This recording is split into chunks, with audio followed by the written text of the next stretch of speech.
This video continues from the previous. Okay, so now what they're doing is they're framing.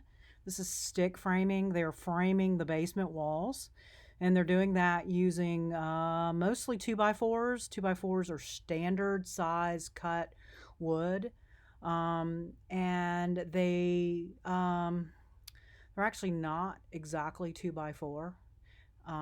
They're half an inch less on each side, so that when you're working with these, you can work with either the actual size, which is a half an inch smaller, or you can work with the nominal size, which is the 2x4. We still call them 2x4s. They started out as 2x4s, but industry cut them down, so you're actually getting a little bit less. Also, wood has to be dried before it can be used, and it can be dried in a kiln, or it can be dried by air, and by air can take a very long time depending on the size of the board.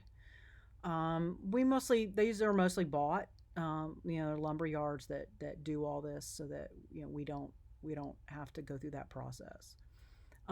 So what we also see coming in is there are many ways to frame a floor, and in this case they're actually using steel I-beams. Those are what you see in the foreground. You can do a lot of different things because of the expanse. I don't know the exact measurements of that, but that looks like that's pretty much well, it's definitely too much for framing with regular joists that we will often use. And so there are options when straight wood framing becomes too small to span. We can use steel. We can bring in steel. You put steel on top of concrete. You generally don't put steel on top of wood, with the exception, obviously, of it being on the wood plate. That steel beam is spanning the entire length. That's very expensive. You can also break it up, right? Instead of putting that wood wall down the middle, that could have been built out of concrete.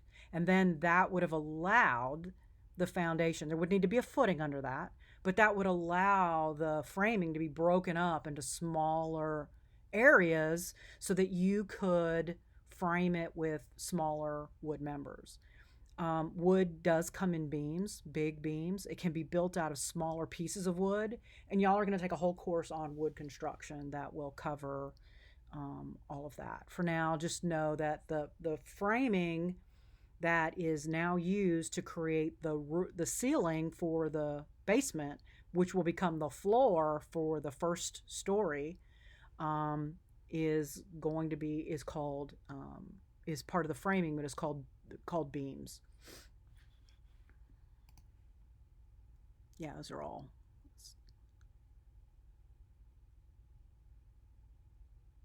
Oh, you know what? I'm wrong. That's not steel. It's wood.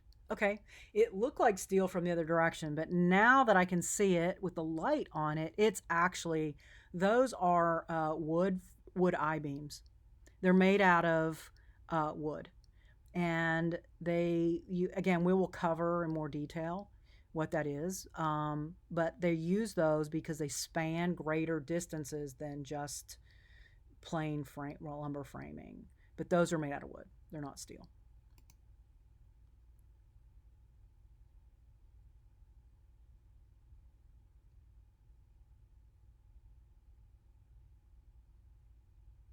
Okay, and so that now forms the ceiling of the basement and the floor for the first floor. What's interesting is I didn't see them put in any stairs yet, so they've still got to put in the stairs. Okay, there's the opening for the stairs. All right, so after we get the system, the framing in place, we need to come back and put down plywood on top of it, or you can use a series of wood boards. If you look at older houses, if you do a renovation, older houses used a plank system where they used flat boards instead. It's much more durable, but This is faster and cheaper. And so this is an underlayment of 1/4 inch, 1/2 inch plywood laid down on top of the structure, which will allow us to put down our finished floor. Okay, and it looks like they are maybe nailing it. It's hard to tell. I recommend you use screws. You specify screws. Nails can come loose over time from the contraction and expansion of the metal. When you use different materials next to one another, they also can have different expansion and contraction rates, and nails eventually can come up and break through and somebody can step on them.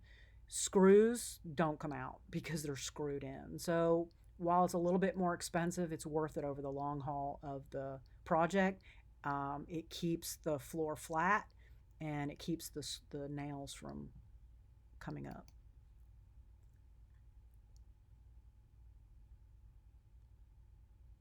Okay, so what he's doing there is blocking. And what blocking does is it helps because when you take physics, you'll learn about torquing. This is helping prevent the torquing of the structure. You'll learn more about that in physics. And so that's what he's doing there with the blocking. But it also is going to allow them to, sometimes blocking is used for other reasons, to hang things off of or nail things to. Since I didn't design this, I don't know specifically what that blocking's for, but since it's down the middle, they may be using it for structure, but they also might be using it for attaching electrical fixtures to.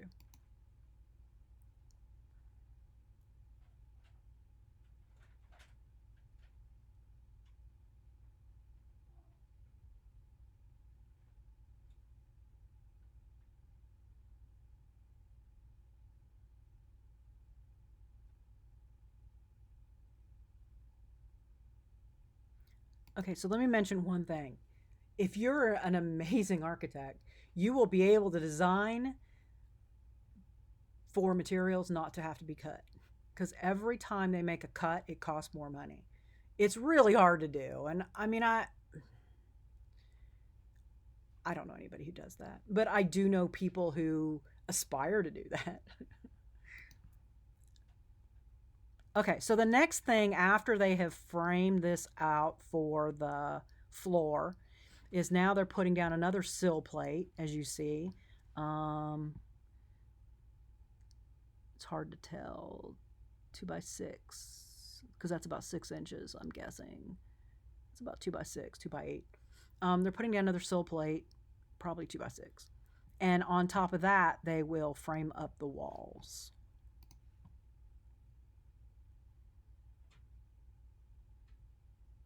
Okay. So when you are giving dimensions, when you're providing dimensions to a contractor for laying out the walls, there are 2 methods for doing that. And I'll tell you which one I prefer and why. One is to dimension from the center of a wall to the center of a wall. But when they lay out the walls, and you didn't see it here, which is interesting, they probably didn't film it, they usually use a chalk line, and they'll measure the chalk line and thump the chalk line, and it will leave the line along the chalk line. And how exactly do you center a board over a line on top of it when this is not see-through? And so what I personally like to do is measure or give them distances from faces. And I'm very clear on what that is, right? If it's from the outside to the edge or the inside to the edge, I make it very clear that's what it is. And that way, when they snap a chalk line, they can literally line the board up on that chalk line, and it's faster and easier and more accurate. No, commercial.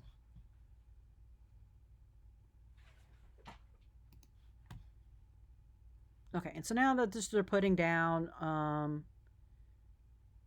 they're just laying down all those sill plates. And this is cool because almost never get these aerial views. That's the floor plan. There it is. That's the floor plan.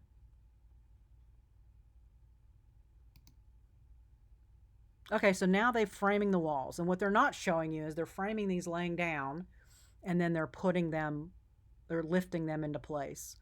And they use standard joists, usually 2x4, 2x6 wood framing. That looks to be, well, one guy looks tall, way taller than the other. And I don't know if that guy's really tall or he's standing on something. It's hard to see. Um, Generally, wall ceilings are about 8 feet. Um, it it depends, right? It depends, and that's a design issue, and we're going to talk more about those as we go. But sometimes, if you have a big room, you don't 8 feet is going to be too small, too low. You're going to want a higher ceiling to play into proportions and golden ratio and all those things that we previously talked about in design.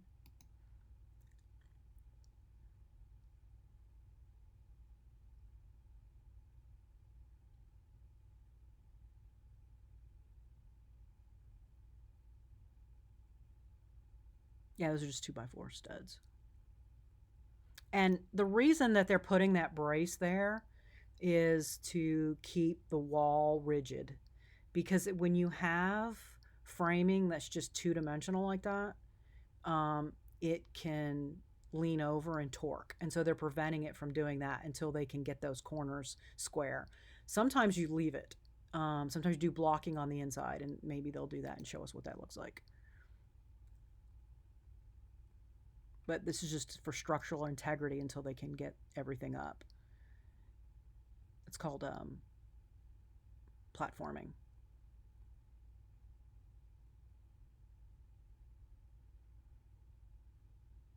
Okay, so those are called headers.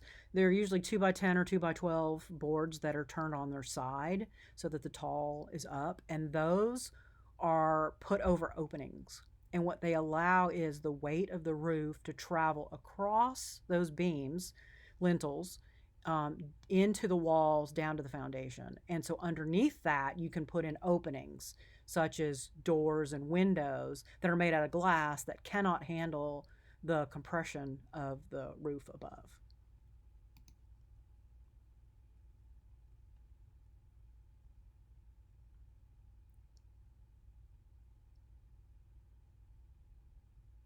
And he's just framing out the windows right now with the lintel overhead and the lower, smaller studs for framing out the opening. And that is a rough opening. And when you give those dimensions on an elevation, you give those as the rough opening. When they come back in and put the window in, they're going to put in, because again, we've got different materials touching, we've got expansion and contraction at different rates. So we're going to make sure that we've put in a material that's elastomeric that allows for the different expansion and contraction of those materials abutting one another. And that's the rough opening right there. I have a drone. This is cool. I randomly picked a video. I got lucky. This was a good one. Okay, now, actually, let me stop here and we'll continue in the next video.